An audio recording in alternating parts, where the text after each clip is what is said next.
Ja, tere tulemast kõigile.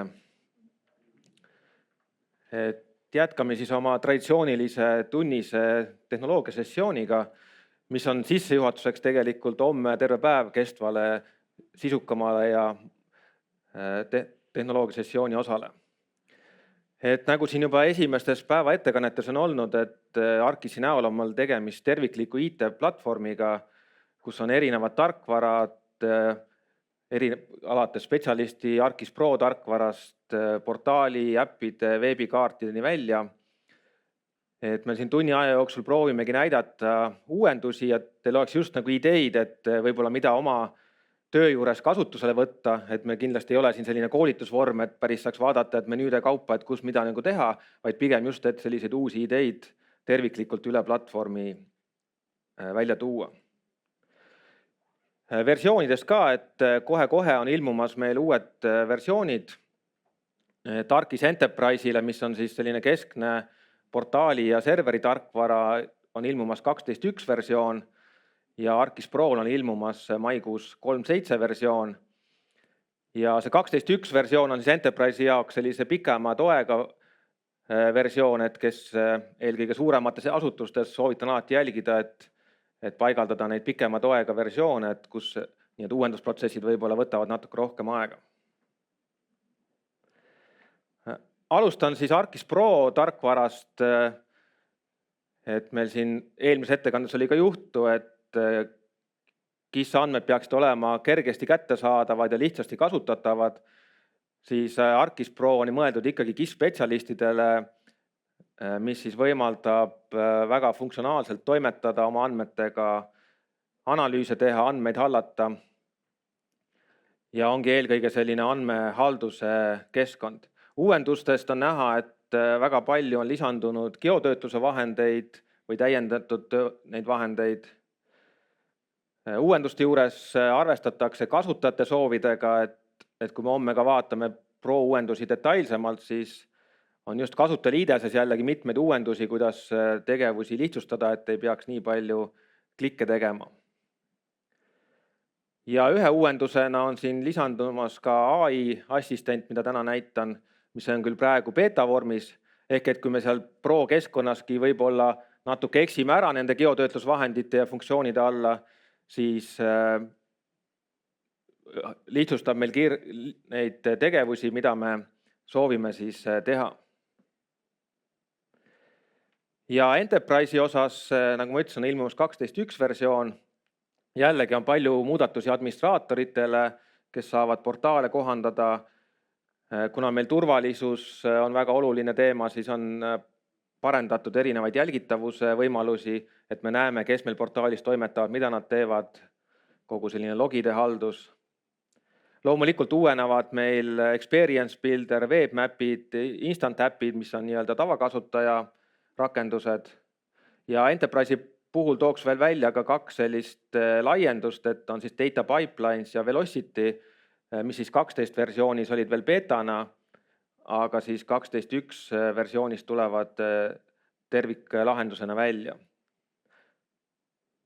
Aga lähekski edasi praktiliste näidete juurde. Et ma esmalt näitaksingi seda AI assistenti, mis on siis eraldi installina paigaldatav ja praegu on ta küll betana, aga juba on ta siis ka kasutatav. Mul on siin üks kaardiprojekti näide Eesti veeallikatest keskkonnaportaalist alla laetuna. Et kui me erinevate kriiside vahel siin liigume, siis vahel võib-olla on ka hea teada, et kus meil on sellised looduslikud veeallikad kättesaadavad ja praegu nad on meil punktikihina, aga et saada võib-olla paremat ülevaadet nende arvukusest, paiknemisest, siis ma sooviksin nad viia kas siis ruutkaardi või mingile muule sellisele polügooni kihile, aga ma täpselt ei tea, kui suure need ruutkaardid peaks olema või mida ma kasutan, siis ma pöördungi assistendi poole ja vaatame, mis ta mul välja pakub. Ja kui ma seda assistenti kasutan, siis ma saan kohe ka valida, et kas ta peaks mul aktiveerima mingid ARKIS Pro käsud, töövahendid või ma tahangi seal juba Pythoni koodi genereerida, mis on siis sellised põhi võib-olla tegevused. Aga kirjutame talle, et ta et sooviksin agregeerida siis neid allikate kihti ja vaatame, mis ta mulle vastab, et nende AI assistentidega alati on, et nad ei pruugi vastata alati ühtemoodi ja võivad natukene neid vastuseid korrigeerida, aga vaatame. Ei pea, ma ise olen harjunud, et ma ei ole teda eesti keeles põhjalikult testinud, aga ma siin pärast tulevad ka näited, kes siin on kasutanud eesti keeles. Ja praegu ta toobki välja siis mulle töövahendid, et mida ma võiksin kasutada. Ja esimene neist on siis, ongi üks uus töövahend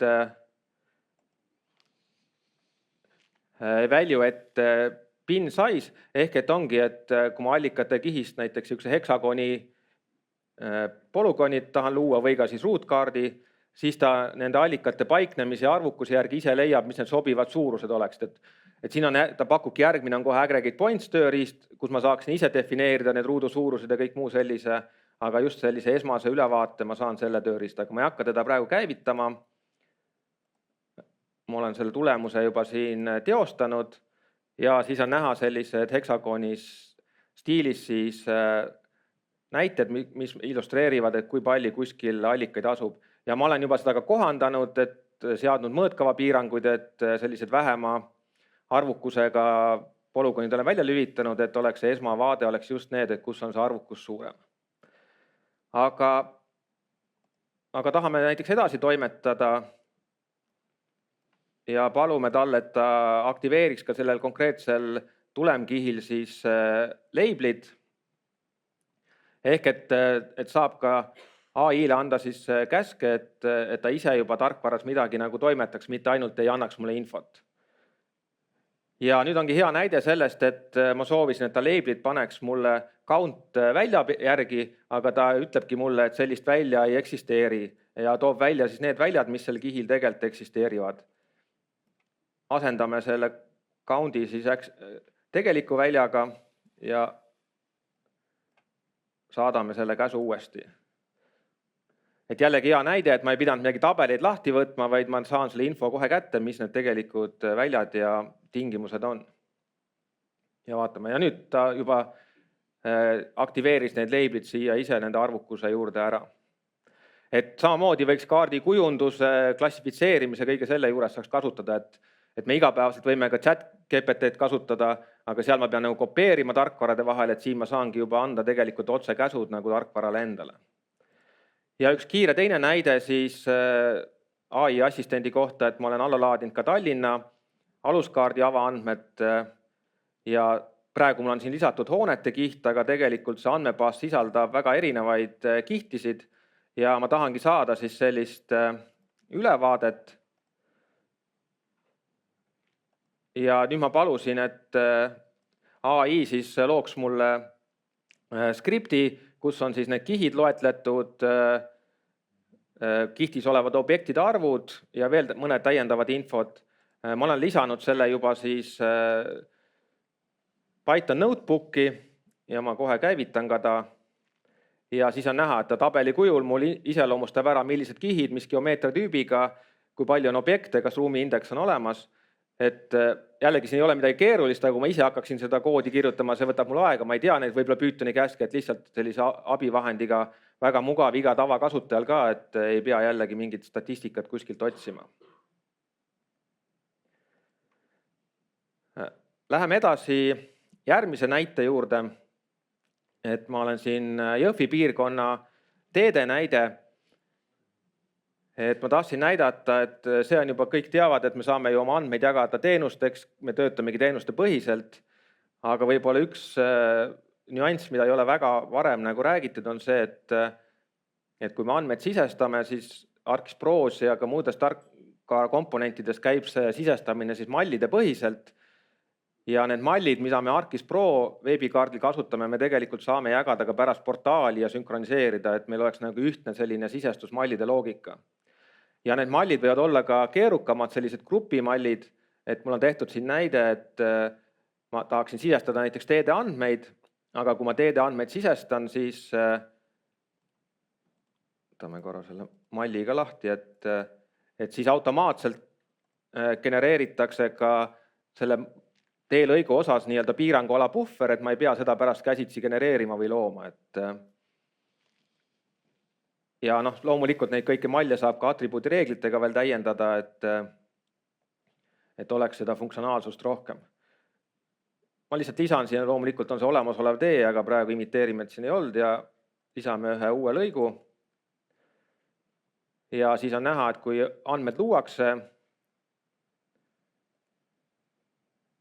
et loodi kohe kahes kihis andmed ja kui ma sisse suurendan, on näha, et siis sellele teelõigule siis loodi ka 50 meetri raadiuses puhvertsoon kaitsevööndina ja jällegi mul olid siin mallidena teised näited, et oleks teist liiki tee, võib-olla teised tingimused, et selliseid seadistusi saab teha. Ja mida ma tahtsin näidata on see, et ma liigun edasi siis veebikeskkonda nii-öelda portaali vaatesse ja siin on siis näiteks üks rakendus, mis on suhteliselt uus, aga järjest enam kasutust leidab, on siis veebeditor, et jällegi, kui ma tahan andmeid sisestada veebikeskkonnas, mul ei olegi Pro kättesaadav, võib-olla ma ei peagi kogu seda ArcGIS Pro keskkonda tundma, siis tegelikult ma saan mugavalt selle sama kaardi avada siis nii-öelda veebitöökeskkonnas. Kõik need samad bookmargid või järjehoidjad, mis mul olid desktopis, on aktiveeritud ka siin ja need mallid olen ka siia sünkroniseerinud, et ma tegelikult saan siis jätkata oma tööd näiteks, et ennem tegin Pros, lähen edasi veebeditori, valime selle sama malli, aktiveerime ka snappingu ja sisestame siit näiteks järgmise lõigu. Ja siin on ka näha, et luuakse kaks objekti, kõigepealt siis teeobjekt ja hiljem siis sama see puhvertsooni objekt. Ja siin saab teha ka keerukamaid tegevusi, et ma valin näiteks välja need samad kaks puhvertsooni objekti või kaitsevööndi objekti, et ma tegelikult ei taha, et nüüd iga lõik oleks eraldi kaitsevöönd, et siis ma saan ka nad siin samas veebis lihtsalt kokku ühendada või vastupidi, oleks vaja midagi tükeldada, et ka sellised keerukamad funktsioonid kõik tegelikult, mis on muidu nagu desktop tarkvaras, järjest lisanduvad siis veebi rakendusse. Ja seesama web-editor on ka sellise instant appina käivitatav, et kui on vaja kuidagi piirata, et ainult mingid konkreetsed funktsioonid on kasutajale kättesaadavad, siis seda saab ka teha. Ja viimase asjana ma korra näitaksin, oli juttu nendest Enterprise'i laiendustest, et üks selline suurem laiendus on siis ArcGIS Velocity, mis siis on reaalaja ja suurandmete haldamiseks ja mis on siis asendamas perspektiivis muidu olnud GeoEvent serverit. Siis siin saab luua sellised töövood, kuidas siis reaalaja andmed portaali jõuavad, mis nendega tehakse töötlused ja reeglina siis reaalaja andmed salvestatakse portaali juures olevasse Big Data Store'i andmehoidlasse. Ja sealt on juba võimalik erinevaid, kas näiteks stream service'eid või muid reaalaja teenuseid teha. Aga ma sellesse Velocity detailidesse ei hakkaks ka praegu minema, et homme on sellest eraldi ettekanne. Et see olekski minu poolt sissejuhatuseks kõik ja annaksin sõna edasi Ranelile.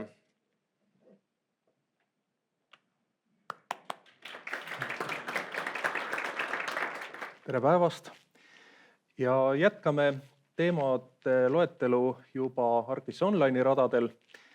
See on kindlasti Esri ökosüsteemis väga suurt rolli kandev komponent ja paljud siin saalis viibijad kindlasti seda ka igapäevaselt aktiivselt kasutavad.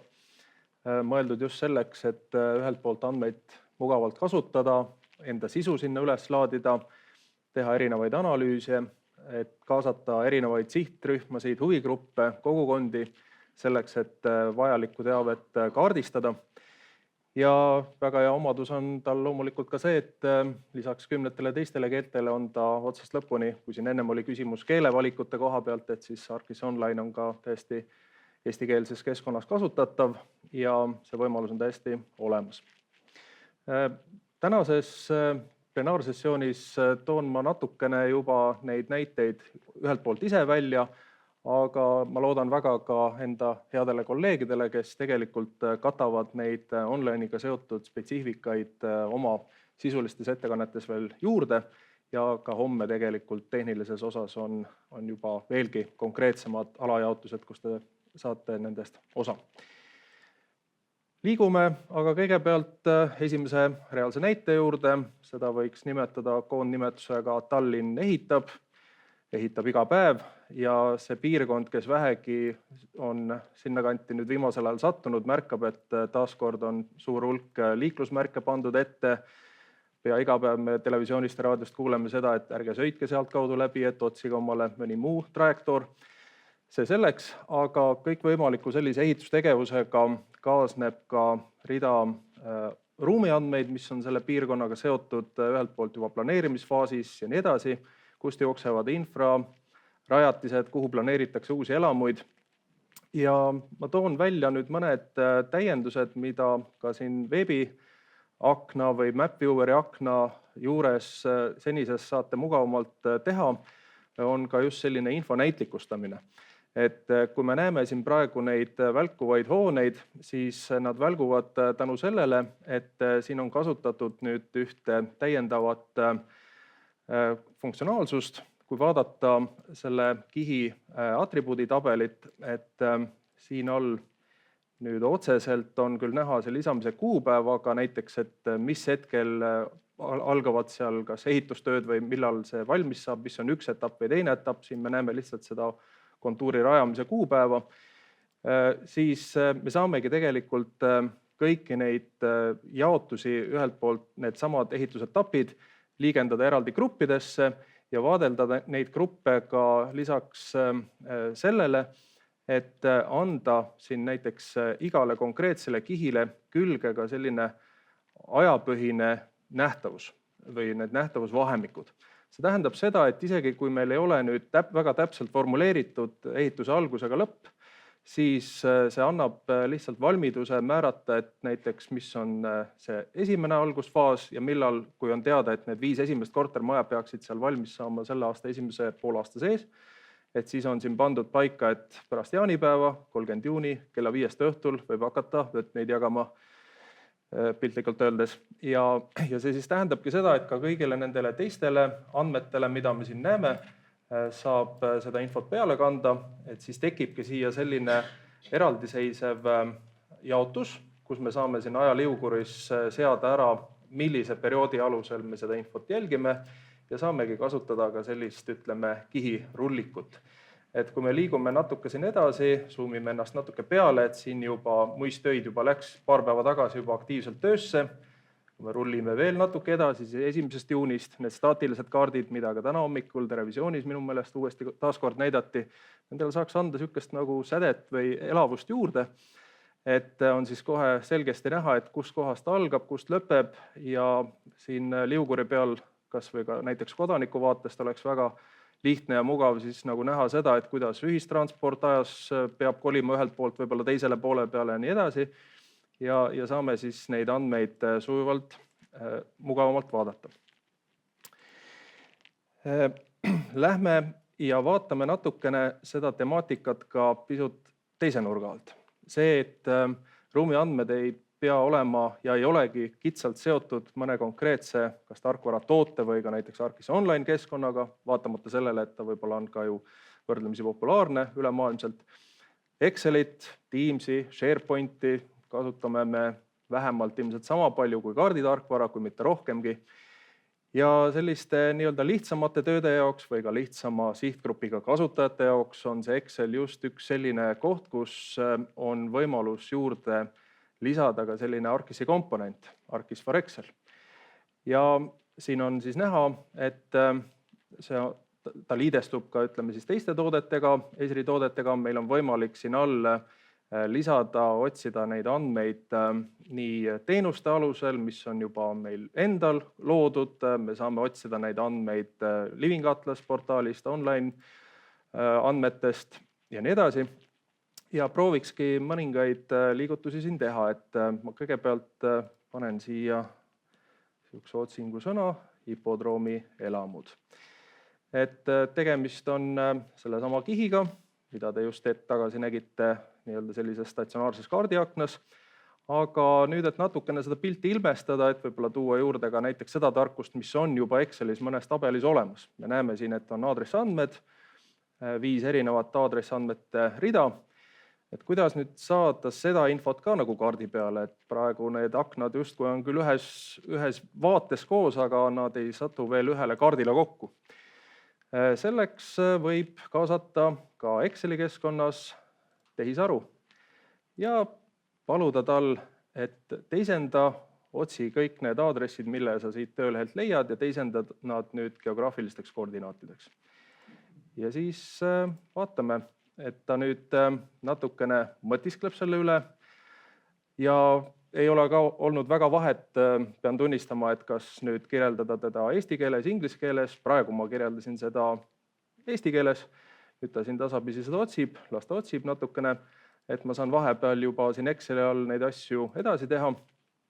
Valin näiteks juba selle kihi välja, ma saan siin kihi all teha selliseid lihtsamaid muudatusi, ma saan panna näiteks kas label'id, pop-up'e, on eraldi valiku koht teha siin samas aknas ka ütleme selliseid lihtsamaid analüüsiülesandeid, et kui siit võtta, see ei ole küll võib-olla teab mis analüüs, aga kas või näiteks mingit pindala möötmisi siin rakendada või vaadata, et näiteks kui suure ala peale üks või teine mingisugune rajatis või park või mänguväljak, korvpalliväljak on planeeritud, et tuleb see info siit ka kiiresti välja.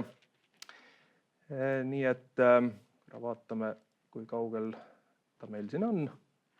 Jätkuvalt otsib, aga tulles minu sisemisele soovile vastu, et ta siiski teeb selle ära, siin ja praegu teie ees laivis, kõik lugupeetud, kes te siin saalis olete, tekivadki need koordinaadiväärtused siia külge. Ja nüüd on ju pidu ja pillerkaar, et nüüd mul on ju aadressandmed, mul on koordinaatandmed, kõik on kenasti olemas. Nüüd lähen ja ütlen lihtsalt, et võta kõik need lahtrid, mis sa siit leiad, võta X-väärtus, võta Y-väärtus, lisa nad siia kaardile juurde ja need tulevad siia kaardile juurde. Saame seda kihti enda jaoks veel ümber muuta. Aadresspunkt näiteks, muudame selle ringi, paneme siia juurde kaardikirjad aadresside alusel, siis saab kasutada juba halosid, möödkava vahemikkusid saab siin sättida. Näiteks selline kollakas halo siia taha märkida, võtame seda mahtu vähe tagasi ja põhimõtteliselt siis on näha, et see punktide paiknemine satub täitsa nii-öelda õigesse kohta, et on täitsa nagu vea piires justkui see nii-öelda tsentripunkt. Ja siit neid saadud tulemusi siis omakorda väljapoole jagada, kas me siis teeme sellest kohe veebikaardi, feature teenuse, ehk siis ühe või teise kihipõhise teenuse, on ka lihtsamad võimalused jagada neid andmeid sellise PDF-i formatsiooni kujul. Paneme talle näiteks pealkirjaks Hipodroomi kvartal, mai 2026. Paneme siia juurde, et pane legend ka kaasa ja lükkame selle otsustamise juba konkreetse funktsiooni alla, mis siis nüüd ekspordi tulemusena genereerib meile sellise kiire väljundi, mida me saame ka ühelt poolt vaadata. Siin on see konkreetse vastava akna sisse jäänud möödkava kirjeldus olemas, siin on olemas tänane kuupäev, aadresspunkti viide sellele, mis see roheline punkt on, mis on need hoonekontuurid seal taga, hipodroomi elamud, nii et sellise kiire kaardi, kes Excelit kasutab, on lihtne. Et selles mõttes, kes võib-olla mäletab varasematest aegadest, siis nüüd ka see andmestike jagamine on selles mõttes lihtsam, et kui te olete selle töö kas või siinsamas Excelis valmis teinud, et siis see teine osapool seda saadud resultaati saab vabalt ka siinsamas Excelis vaadata, ilma et tal oleks selleks eraldi vastav juurdepääsuõigus või siis Arcis Online'i kehtiv tellimus. Järgmine näide on pühendatud kõigil neile, kes puutuvad kokku haridusvaldkonna, transpordikorralduse, kohaliku omavalitsuse tööpõlluga. Ja see on üks näide Kiili vallast, kus on toodud välja selline külade buss. Sisuliselt me räägime siin koolibussiliinidest, mis siis teenindab neid piirkondi, kuhu muud liinid ei jõua või mis neid alasid ei kata. Ja tihtipeale kindlasti ka need, kes temaatilisi kaarte kokku panevad, nii veebis kui ka staatilisel kujul on tõenäoliselt põrkunud selle küsimuse otsa, et osades kohtades kipuvad need andmed teineteise peale kokku langema. Et siinsamas on ka näha, et kui ma neid liine vaatan, siin on neid liine ei ole küll liiga palju, aga näiteks see kollane liin number 2 langeb siin kokku esimese liiniga. Et tahaks kuidagi nagu seda loetavust parandada, et see ülevaade oleks selgem. Et siis on hea võimalus kasutada nüüd sellist lähenemist, et me valime kõigepealt selle tüki välja, mida me tahame natukene nüüd ringi sättida, siis anname talle juurde väikese sellise nihkeefekti, kartograafid teavad seda nime all offset, ja siis saabki siit alt juba genereerida ta ära, siis saame natukene liikuda, vaadata, võib-olla me peame veidike seda kohandama, toome ta näiteks nats allapoole, paneme näiteks -4, niimoodi, et lihtsalt visuaalselt nihutame. Me ei muuda siin ühtegi geograafilist objekti algoriginaali, vaid see on puhas visuaalne esitusviisi muutmine meile sobivale kujule. Konkreetne näide siis ühest täiendusest, et lisaks siis ka sellistele animeeritud sümbolitele ka muid kartograafilisi täiendusi. Ja juba jõudes viimase näite juurde, kevad on suure hooga pihta hakanud, labidad on kõigil juba ammu mullaseks tehtud, ma eeldan, või vähemalt rehad.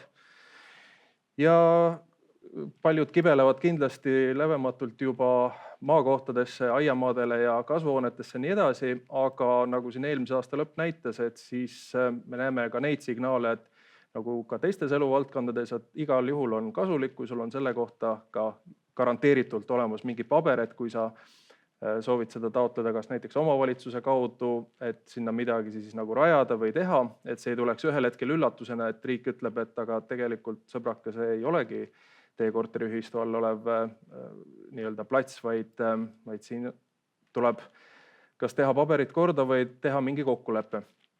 Et ma olen siin ette valmistanud Väike-Maarja valla kohta ühe sellise mõneti fiktiivse näite küll, aga need platsid iseenesest on nagu reaalsed, lihtsalt platside liigendus on natuke nüüd meelevaldne. Ma olen seda natuke oma suva järgi nagu sättinud.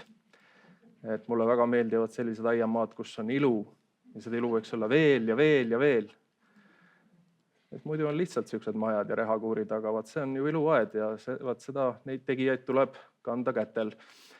Aga mis nagu sellise sisulise poole alla liigendub, on nüüd see, et me näeme, et osadel nendel objektidel või nendel kruntidel on lepingud momendil näiteks tegemata, võimalik, et seal ka midagi ei ole veel pandud, aga siin on ka näha, et osadel on need lepingud olemas. Leping on sõlmitud, on pandud aasta, mis tavapäraselt käib seal täisaasta alusel, 1, 2, 3, aga näiteks lepingu aegumise kuupäeva ei ole. Et siin üks teema on ka selles, et oleks alati hea ülevaade, et näha, et millal üks või teine leping hakkab läbi saama, et see oleks ka paremini mul kohe nagu silma ees, et mis on pikema kestvusega lepingud, mis on lühema kestvusega. Et siin saab siis natukene mängida nende, nagu öeldakse, reaalsete andmetega ka. Et otsime siit üles selle sama tühja andmevälja ja kasutame siin all sellist väljakalkulaatorit. Selleks, et need siia juurde lisada. Kasutame Arcade'i, soovime lisada neid ainult nendele objektidele, kus on meil märgitud ära, et staatuses on leping sõlmitud, sest mujal see ilmselt ei ole teema. 55 objekti 66-st ja edasises aknas nüüd olekski vaja nüüd siia midagi kirjutada. Mis ma siia kirjutan? Ei oska midagi kirjutada. Siis ma küsin, panen siia ühe väikese sellise abistava lause ja palun, et see Arcade'i assistent, mis on nüüd ka online'is kasutatav, et mis ma siis siia nagu panema peaks. Et ma palun, et ta siis pakuks mulle midagi välja. Liida olemasolevale lepingule külge see kestvus aastates, et ma saaksin siis, ütleme, eelmise aasta novembrikuust, mis on aastane, et ta siis lõpeb seal selle aasta novembris ja nii edasi. Aga et ma ei pea hakkama seda formulat või avaldist või tehet ise välja mõtlema, vaid usaldan selle praegusel hetkel AI hoolde, lisan selle siia. Siit visuaalselt peale vaadates tundub, et võiks ju täitsa olla toimiv. Käivitame analüüsi ja see läks nobesti, paneme selle akna kinni ja nüüd me näemegi, et siin all on need väärtused olemas.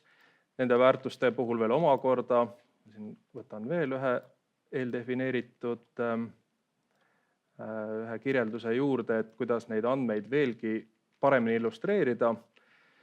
Muudame siin korra veel kihilaadi ka, et siin sellest kahe jaotusest, erisusest moodustame need grupid hoopis nüüd niimoodi, et paneme selle jaotuse omaenda loogika järgi. Kirjutame siia näiteks pealkirjaks lepingute kehtivuse ülevaade ja siia lahtrisse viskame selle, et ta siis ise genereeriks mulle ka sellise nutika sümboloogia siia taha. Ja seda ta teeb. Võtame uuesti siis lahti, siis me võime neid muid andmeid siin rahulikult veel või järjekordasid vahetada.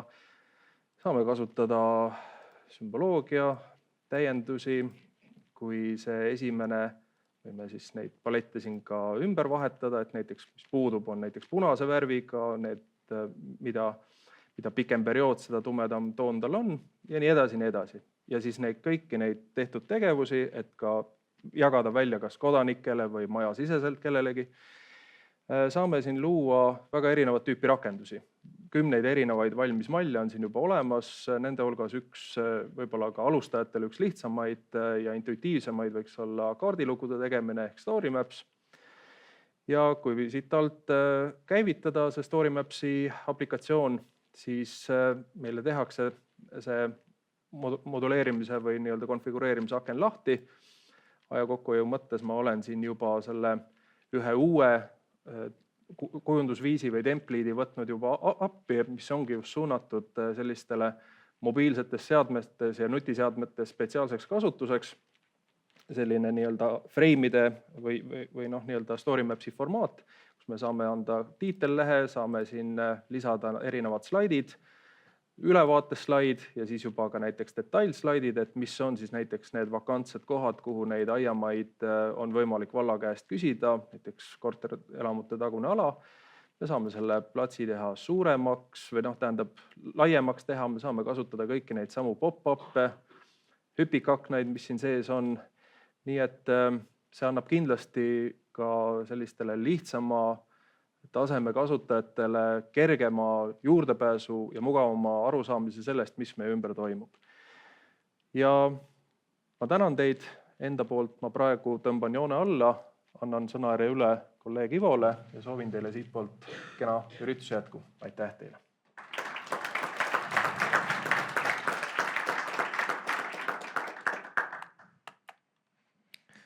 Ja, aitäh, et jätkame siis samamoodi. Kaardid on valmis, aga mis me edasi teeme? Rakendusi. Nüüd, kui me nägime Story Mapi tegemist, siis seal samas oli ka kohe kõrval ka dashboard ja näiteks Experience Builder. Nagu te ilmselt kõik juba teate, hästi pikalt on olnud kasutuses meil Web Builder.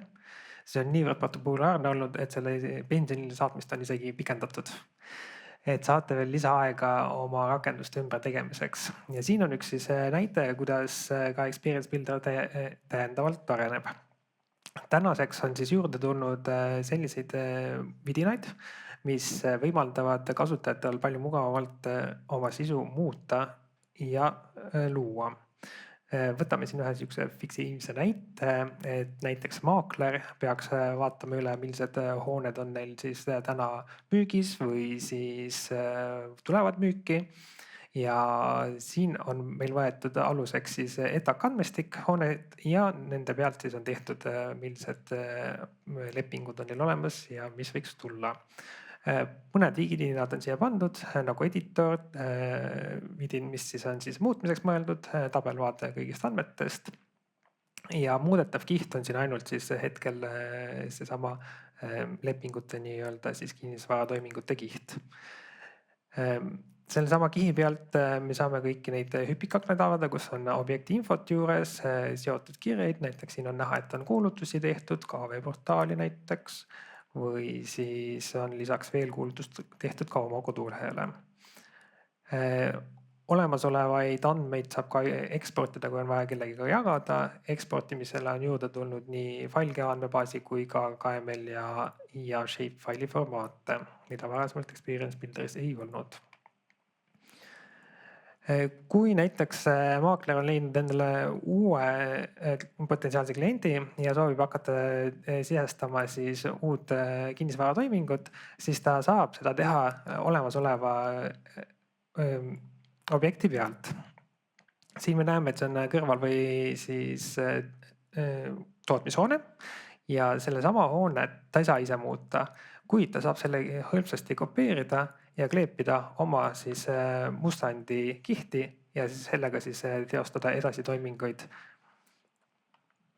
Ja täita siis atribuutandmeid, lisada juurde, kes on klient, mis on aadress ja nii edasi. Näiteks kuna see on kõrvalhoone ja sellest on soovitud ainult muuta siis või müüa siis pool osa või rentida välja, siis me saame ka neid objekte selliselt muuta, et näiteks märgimegi ära, teeme sellest siis spliti, teeme ta 8 objektiks, et täpselt siit poole pealt läbime kokku ja tekib meil 2 ala ja saame siis välja valida just selle ala, mis läheb siis pakkumisele näiteks kinnisvaraportaali. Lisaks on siis Experience Builderis nüüd võimalus kasutajatel sisse ja välja logida ennast ja on ka nüüd sihuke huvitav võimalus, nagu muudame kaardi kogu siis Experience Builderiga tumedamaks, et näiteks kui kellelegi liiga hele värv ei meeldi, siis me võtame siit, varasemalt sai muuta, panna tumedama aluskaardi, kuid rakendus ise jäi valgeks, siis nüüd saame ka terve rakenduse valju teha tumedamaks. Kui ma login siis maakleri vaatest välja ja logime näiteks teise kasutajaga sisse, siis me näeme, et selle logimisel on lisaks ka funktsionaalne vaade, kui praegu meelde jääb.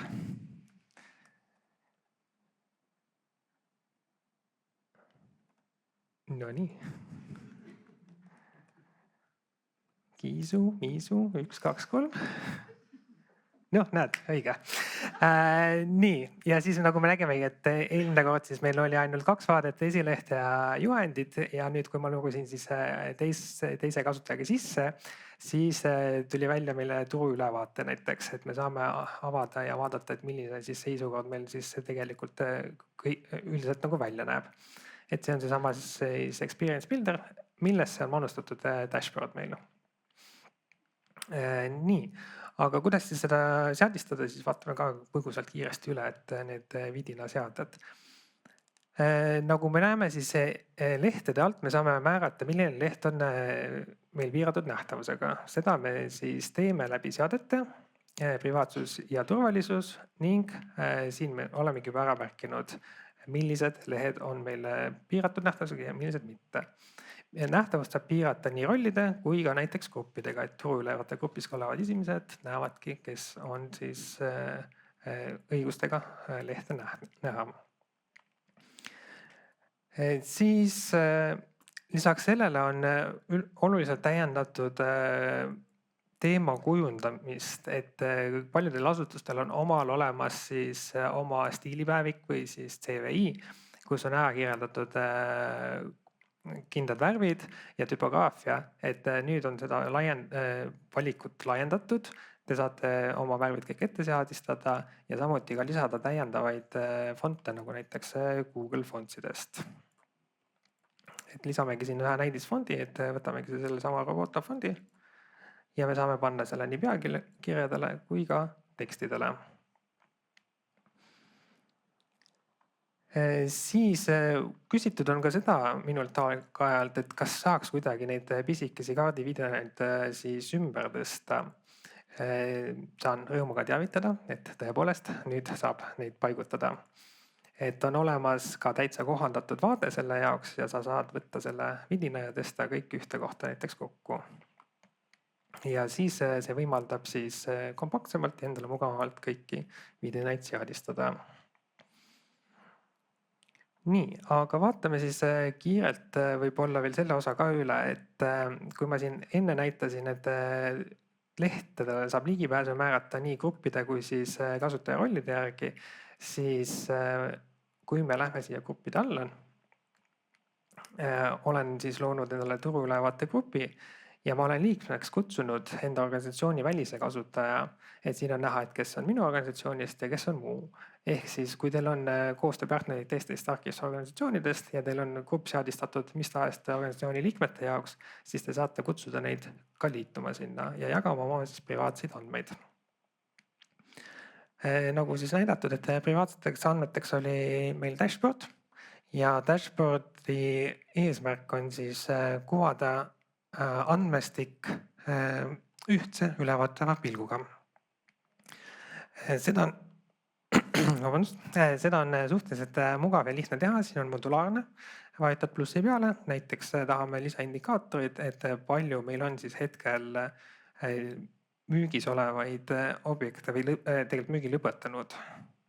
Et filtreerime staatuse järgi, vaatame, mis on müüdud ja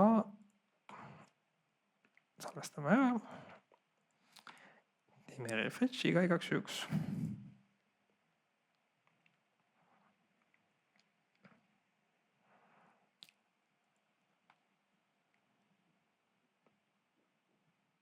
Nii, ja siis peaks meile tekkima siia, ei tekkinud, ei salvestanud. Aga liigume kohe edasi, et kuna aega napib, siis veel üks uuendus, mis siin siis olulisem on dashboardi puhul, on tekkinud viis, kuidas näha andmeallikaid. Et tihtipeale on olnud ka olukordi, kus mingisugune andmeallikas näiteks kaob ära ja siis ei leia seda enam üles, et milline, kas ta oli kaardi pealt, kas ta oli eraldi lisatud kihina. Siis nüüd on need andmeallikad kõik üheskoos ja saab neid ka vahetada, et kui meil on varasemalt olnud siis selliste väljadega andmeallikas kasutuses, siis me saame seda muuta, kasutada näiteks mingit teist ja seadistada siis vastavad andmestikud, väljad siduda omavahel ja dashboard jääb toimima.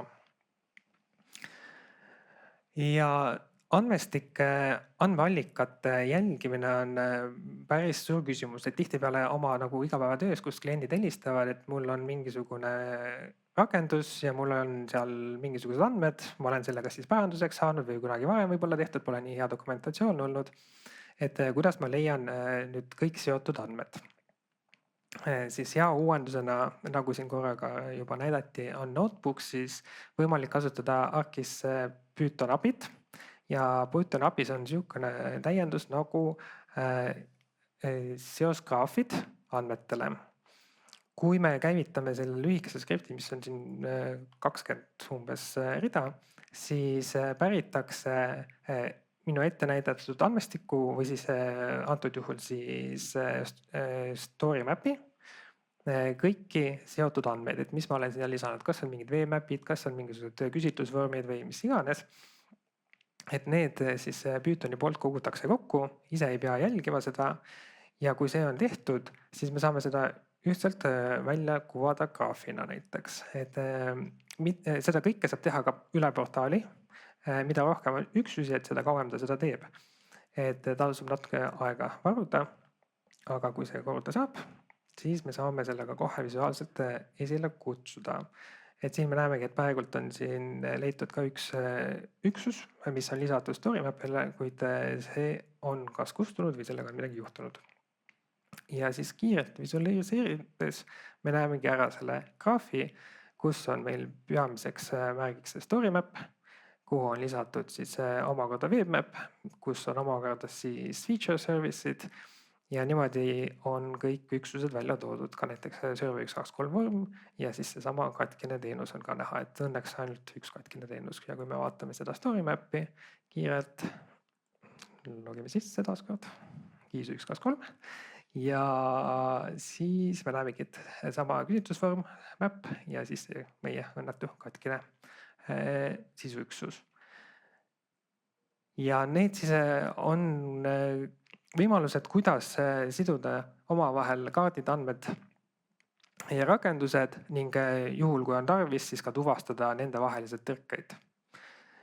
Et omalt poolt ma siis praegu võtaks asja kokku niimoodi, et AI võimaldab teile hästi palju erinevaid rakendusi ka endal luua, aga selle jaoks, et hallata kasutajaid ja andmeid, siis on olemas ühtne platvorm, nagu siis Esri pakub seda ja täpsemalt igasuguseid AI võimalusi, mis on Esril, saab neist rääkida. Aitäh!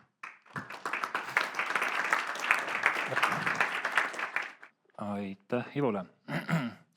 Et kas siis tehisintellekt võimaldab meil geoinformaatikas 10 korda efektiivsemalt tööd teha või mitte, et vaatame seda.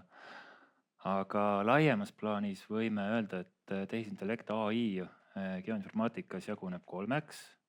Meil on olemas GeoAI, see on siis analüüsi tööriistad, süvaõppemudelid, mida me saame siis kasutada kas veebis või ArcGIS Pros. Meil on olemas assistendid, mis on integreeritud erinevatesse rakendustesse, mis võimaldavad meil olla efektiivsemad siis ja leida ja jagada paremini oma sisu. Ja on olemas agendid, ehk siis mis on need olemid, mis hakkavad automaatselt tööd tegema. Neid agente võib olla rohkem, nad suhtlevad omavahel ja toimetavad siis eesmärgipäraselt nii, nagu me oleme nad ära seadistanud. Ja see slaid võiks nagu edasi anda seda AI arengut, et tegelikult assistendid on kõikidesse rakendustesse järjest tulemas. Need eelvaated, need beetad, need on täna juba praegu teil kõigile kasutatavad. Ja nagu näete, järjest ja järjest tuleb juurde iga versiooniga. Ja näiteks ArcGIS Enterprise'is ka sellel aastal on kõik juba ka enamus olemas aasta teises pooles ja online'is on juba praegu nad kasutatavad. Aga vaatame siis lähemalt ja räägikski võib-olla esimesena GeoAI-st ehk siis süvaõppemudelitest. Need mudelid on teile kõigile kättesaadavad. Need mudelid võimaldavad teil näiteks hankida mineviku andmeid, leida tänapäeva andmetest mustreid, eraldada sealt andmeid ja selle pealt siis tuletada ja ennustada tuleviku stsenaariumeid. Need on võimalik Living Atlasest võtta, veebis kasutada, aga on ka võimalik ArcGIS Pros kasutada. Näiteks siin on mul siis Lennusadama projekt lahti võetud, kus on võimalik mul lisada oma andmed, oma ortofoto. Antud juhul on Airbusi foto, täna tuleb meil ka Airbusi ettekanne siin hiljem, aga võib ka olla teie enda drooni lennufoto. Ja ma saan kasutada siis süvaõppemudelit, eralda nähtused, konkreetselt siis antud minu ortofotost. Saan valida välja, et millist mudelit ma soovin kasutada, nagu näete, neid on palju, need on kõik eraldamise mudelid, aga tegelikult on neid erinevaid veel. Saan valida siit näiteks, siis on meil siin ship detection. Ja kui ma selle mudeli panen käima, võin rahulikult minna toimetada oma asjadega edasi, tulen tagasi ja vaatan mudeli tulemusi, kas see on mulle sobiv või mitte, et siin on siis tulemused nii-öelda. Ja nagu näete, et suur tõll on siis kenasti 99,8% tuvastatud, tõepoolest on. Tulemused võib öelda, et on üsna head ja on siis objektid kokku loetud ja graafilised elemendid siis nii-öelda nendest tehtud. Aga liigume edasi. Läheme siis sellise efektiivse töövahendi juurde nagu Esri toeassistent. Et alati võite meile helistada ja kirjutada, hea meelega aitame, toetame teid, aga vahest võib ka väga efektiivne olla lihtsalt meie siis chatiga suhelda. See asub support esri.com lehel, saate sealt alt avada, küsite oma küsimuse, kas see on veateade, on see litsenseerimise küsimus ja saate põhimõtteliselt siin mõne 10-20 sekundiga adekvaatse vastuse, mis on konkreetselt siis Esri enda andmete peal siis õpetatud, et ei pea kusagil infomüras nagu ringi surfama. Aga liigume edasi, et see on siis assistent nii-öelda Esri poolt, aga kuidas põimida näiteks väline, on see Copilot, on see ChatGPT, väline assistent siis meie KIS-i töövoosse, kuidas sealt nagu praktiliselt see asi muuta. Ma leidsin, et ehitusregistril on selline vahva API olemas ja kõik on kenasti kirjeldatud, tõenäoliselt on dokumentatsioon ka olemas, aga ma ise olen API kasutamisel nii-öelda võõras, aga neid andmeid sooviks. Et siis ma andsin nagu ChatGPT-le selle ülesande, et mul on ETAC-hooned endal võetud, siis mul on seal ID ja ma soovin, et ta läheks siis siia API lehele, siit laeks need andmed alla, seoks need minu ETAC andmetega, millised andmeid ma soovin, ma ütlen, ma soovin põhiandmeid, ma soovin tehnoandmeid ja siis, et tee mulle sellest Python skript. Lihtsalt skript, ära jutusta, muidu ta hakkab vahest liiga palju jutustama, et ma tahan lihtsalt skripti saada. Ja näete, ta ei jutustanud üldse, ongi ainult skript. Ja siis ma võtan selle ArcGIS Prosse lahti, Python aknasse notebooki, saan selle käivitada ja tulemuseks siis, et kui mul algselt olid lihtsalt ETAC andmed, atribuute on meil, ütleme teha infopäringu, nii nagu nad on, siis tulemina sain nüüd Tartu linna kohta sellised andmed, kus ma sain siis hulga rohkem neid, näiteks antud juhul on siis keldrikorrused, mis potentsiaalselt võiks olla siis näiteks varjumispaigad. Ja ka seotuna sain siis tehno nii-öelda andmed, konstruktsioonid, katused, kas seal on vesi, gaas, mis ühendused seal on ja kõik see andmed ka. Et ma integreerisin API lihtsalt ChatGPT abil, ma sain need andmed automaatselt, sidusin ära, tegin ruumi analüüsi veel ja kõik need atribuudid on olemas ja ma saan siis visualiseerida neid proos. Edasi ma saan nad ka välja jagada. Ma olen jaganud nad siis omale ArcGIS Online'i, võite ka ArcGIS Enterprise'i jagada. Ja nüüd AI, nagu näete, ma olen üsna lohakas. Ma ei näinud vaeva selle pealkirjaga siin, rääkimata, et kirjeldust ei kirjutanud, märksõnu ei lisanud siia.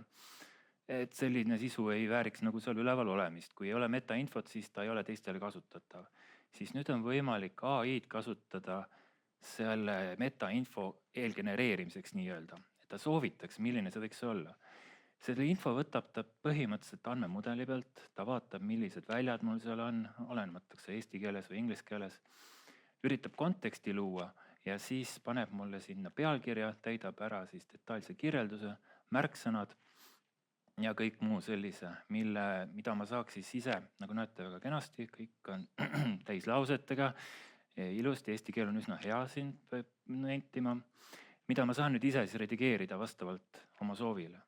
Aga taaskord efektiivsus. Ma ei pea võtma tühja A4 ja hakkama mõtlema, et mida ma sinna kirjutan 2-3 tundi. Mul on see valmis, ma valideerin ära, kas see sobib või ei sobi ja saan nagu nii-öelda siis muuta, kui ma soovin mingit täiendusi veel sisse viia.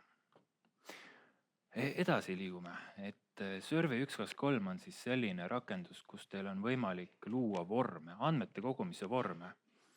Et ennekõike võib-olla välikaardistuseks, väljas andmete kogumiseks, aga loomulikult on toetatud kõik nii nutiseadmed, tahvelarvutid kui ka arvutid ise. Nii, ja siis on ka siin võimalik AI abil luua küsitlus. Et kui klassikalisel viisil on see, et me võtame tühja vormi ja hakkame siis nii-öelda seda ükshaaval neid välju sinna lisama, siis me saame öelda, et palun loo mulle liiklusmärkide inspekteerimise küsitlus. Läheb hetk aega, AI mõtleb, mis need on liiklusmärgid, mis on inspekteerimine ja siis pakub mulle välja, et võiks olla märgi tüüp, võiks olla märgi loetavus, võiks olla, et kas on füüsilisi kahjustusi, pildi lisamine loomulikult, et ma ütlen, et väga hea, sobib, genereeri. Ja mõni hetk läheb aega ja siis ta genereeribki mulle valmis küsitluse, et ma ei pidanud nii-öelda seda eeltööd tegema, seda konfigureerimist siin tegema. 2-3 tundi, võib-olla 4-5, valideerimine tegelikult ongi mul automaatselt juba küsitlus olemas koos domeenidega, erinevatega, mis on kohustuslik, mis on pilt, kus on asukoht. Väga lihtne ja kiire. Aga ka siia saab veel edasi AI-d juurde, et see on küsitlus loodud, saadame nüüd selle välja, aga ennem on meil võimalik siis, kuna meil on foto, siis meil on foto pealt võimalik infot tuvastada. Ehk liiklusmärgi tüüp. Ma olen siin öelnud, et ta arvutaks selle välja, muuda. Leia pildilt oleva liiklusmärgiga sama märk siit Wikipedia lehelt. Ma andsin talle Wikipedia lehe, kus on märgid ja nende nimed ja võta nime tulbast siis konkreetselt selle märgi nimi. Muud teksti ära kirjuta. Ta meeldib jutustada, et ära kirjuta rohkem. Ma tahan ainult konkreetset väärtust, et ma saaks hiljem lihtsamini kategoriseerida siis seda infot.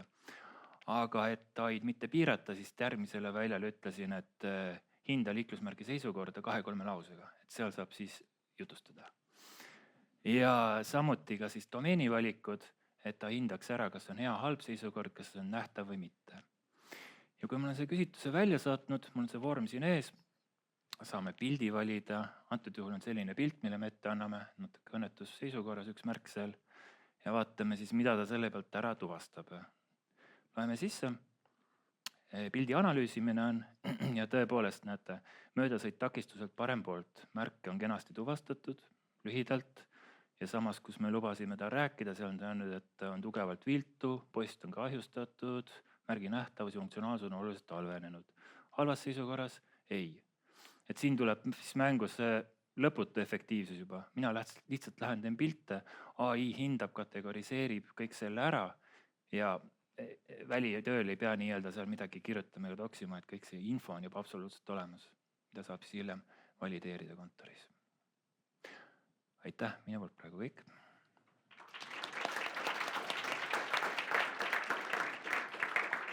ja jätkab Kristiin 3D-ga. Ja tere ka minu poolt. Aitäh sissejuhatuse eest, et mina siis näitaksin teile ilusaid 3D visuaale ja alustaksingi siis oma näidet sellisest tööstusala piirkonnast, mis tegelikult näitab meile, kui realistlikuks see 3D juba on muutunud ja on ka muutumas. Ja see siin näitab meile siis sellist Esri uut 3D andmetüüpi, Gaussian splats, mis siis võimaldab meil seda reaalset maailma ka siia 3D-sse siis väga detailselt üle tuua. Neid andmeid või seda Gaussian splats kihti või on siis võimalus luua nii drooni andmetest kui ka siis aerofotodest. Ja Esri platvormil toetavad siis selle andmekihi loomist nii ArcGIS Reality tooted kui ka siis Drone to Map ja ka SideScan. Ning tegelikult ei ole ka lihtsalt siis selline ainult puhas visuaal, vaid me saame siin teha ka siis selliseid lihtsaid mõõtmisanalüüse. Et kui ma tahan näiteks mõõta hoone kõrgust, siis ma saan seda teha või siis ka näiteks mõõta objektide vahelisi vahekauguseid. Aga minnes edasi siis visuaalselt poolelt natukene detailsemaks, et siin ka võrkmudelid tegelikult ei ole siit 3D maailmast kuhugi kadunud. Ja siin on siis üks näide Saue piirkonnast, et Hades ja 3D jagasid siis meiega lahkelt droonifotosid ja nendest siis on pandud kokku siis selline võrkmudel. Ja ta on siis võrreldes selle Gaussian splatsiga selline optimeeritum mudel, kus meil on võimalus ka siis näiteks teha mingisuguseid analüüse või andmete muudatusi või redigeerimisi.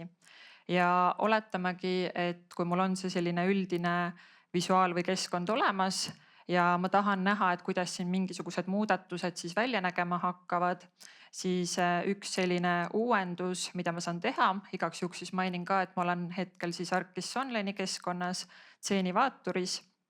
Ja siin me saame siis tegelikult veebikeskkonnas hakata muutma ka siis selle võrkmudeli väljanägemist, et me saame näiteks siis siit võrkmudelist mingisuguse ala välja lõigata.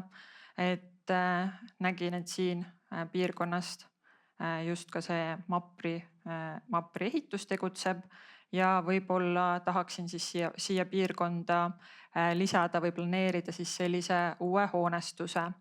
Ja ühe uuendusena, kui mul see siis ala on siin nii-öelda tasandatud, et kui te näete, siis siin võrkmudelist on see konkreetne piirkond välja lõigatud. Siis ühe uuendusena siin SceneVieweris on nüüdsest toetatud ka siis näiteks IFCV4 formaadis mudelite automaatne georefereerimine, et ma ei pea seda mudelit siin veebis enam eraldi paigutama, vaid kui tal on siis see korrektne koordinaatinfo küljes, et siis ma tegelikult saan ta kohe siis selles õiges asukohas.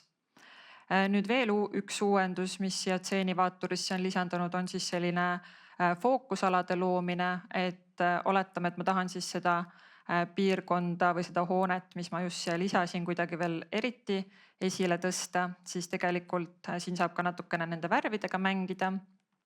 Ma saan siis eristada selle nii-öelda ala siis sellist ümbritsevast 3D keskkonnast ja vaadata siis seda juba sellise parema detailsusega. Nüüd veel uuendustest, et juba tuttav töövahend ilmselt teile, et praegu me vaatame seda hoonet, eks ole, väljast, aga me saame minna ka siis siia hoone sisemusse.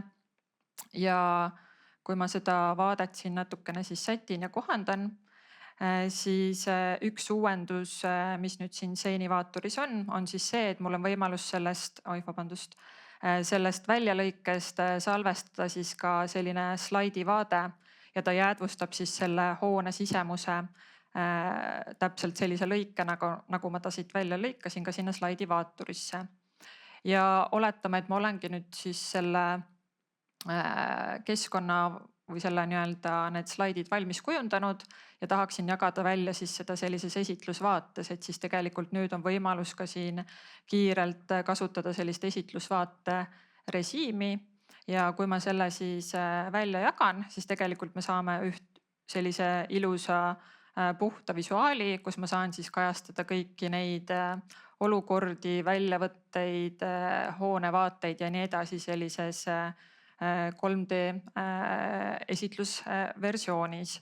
Ja lisaks on mul võimalus siia juurde ka lisada siis näiteks selliseid vaatevälja analüüse, et näha siis, et kuidas see hoonestus mõjutab seda ümbritsevat keskkonda. Nüüd, kui ma liigun tagasi uuesti korraks siia tseenivaaturisse, et siin ka juba teised ettekandjad mainisid, et me saame luua erinevaid rakendusi, et ka 3D andmete peale me saame luua siis näiteks erinevaid experience builder'i rakendusi. Ja siin jällegi üks väga lihtne näide sellest, et kui mul on see 3D-s see keskkond olemas, et ma saan ka siis kasutada sellist 3D tööriistakasti ja analüüsida natukene seda hoonestust siit lähemalt, et näiteks siis vaadata seda, et kuidas varjudega varjutamine siin seda keskkonda, eks ole, mõjutab ja lisaks siis ka selline väheke detailsem varjude analüüs, kus ma siin saan hinnata seda heidetud varju kestvust, et kui ma siin muudan seda ajaliugurit, eks ole, siis me näeme, kuidas see siis muutub vastavalt nendele tundide arvudele, mida ma siin siis ajaliuguris liigutan aeg üle lävendi või siis ka vaadata näiteks varju kogu kestvust, et kui ma liigun siia sinise ala peale, siis ma näen, et see kogu kestvus siin konkreetsel seinal näitab 5 tundi ja 15 minutit.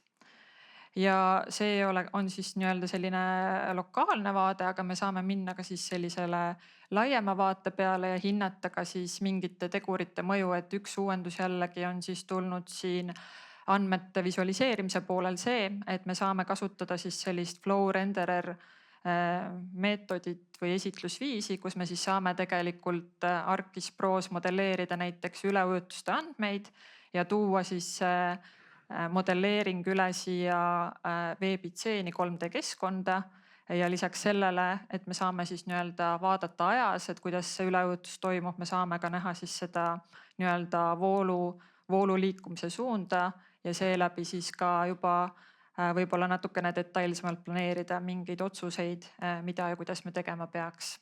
Et minu poolt ka aitäh!